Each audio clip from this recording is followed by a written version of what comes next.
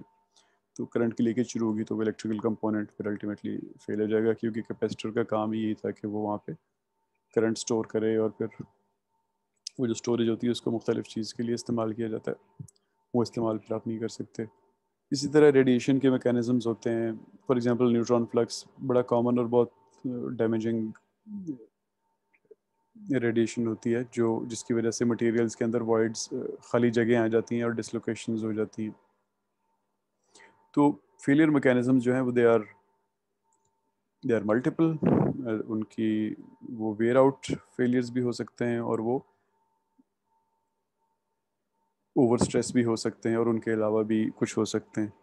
اگر ہم ان کی ایگزامپلس دیکھیں کچھ کامن اپنی روزمرہ کی لائف میں, فار ایگزامپل اپنی کار میں دیکھیں, آٹو موبائلز میں, تو جیسا ابھی تھوڑی دیر پہلے ہم نے بات کی کہ پسٹنز اور سلنڈرز کے درمیان ویئر ہوتی رہتی ہے, اور پھر ایک وقت آتا ہے کہ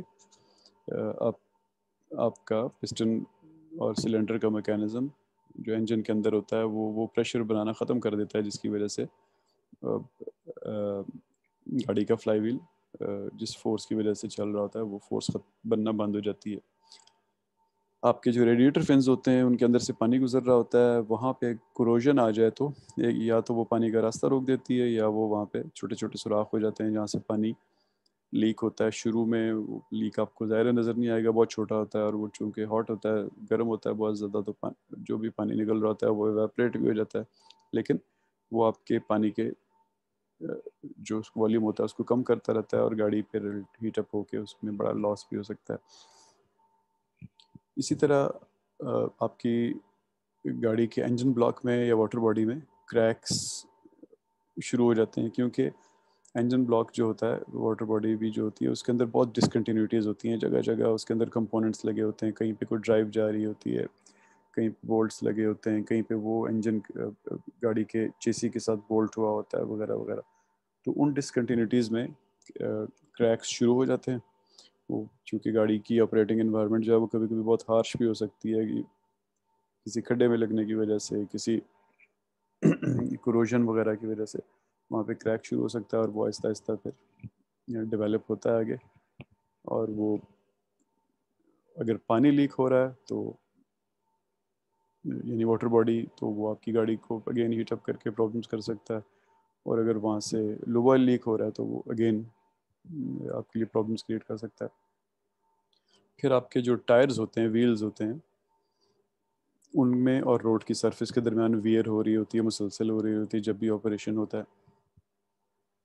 اسی طرح آپ کی جو بیٹریز ہیں ان کے اندر گلوینک کا مطلب ہوتا ہے جہاں پہ دو ڈفرینٹ مٹیریلز جو ہیں آپس میں وہ اس نیچر کے ہوتے ہیں کہ وہ کروڈ کرتے ہیں ایک دوسرے کو جب وہ ان کانٹیکٹ آ جائیں.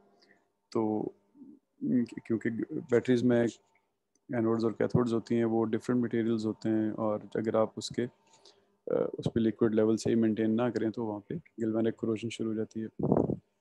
اسی طرح بہت سی سیلز لگی ہوتی ہیں آپ کی گاڑی میں، پمپس میں، ایئر کنڈیشننگ کے کمپریسرز وغیرہ میں، جو کہ ہیٹ کو ایکسپوزڈ ہوتی ہیں. اسی طرح آپ کی انجن کے ہیڈ میں سیلز لگی ہوتی ہیں. تو وہ سیلز آہستہ آہستہ ہیٹ کو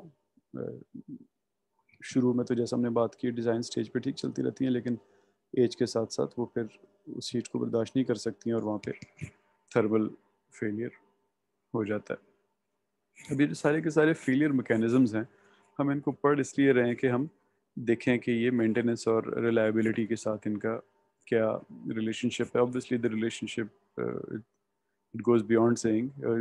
مینٹیننس میں یہ بہت کرٹیکل چیزیں ہوتی ہیں اور انہی کے بیسس پہ مینٹیننس کے سارے ڈیسیجن کیے جاتے ہیں.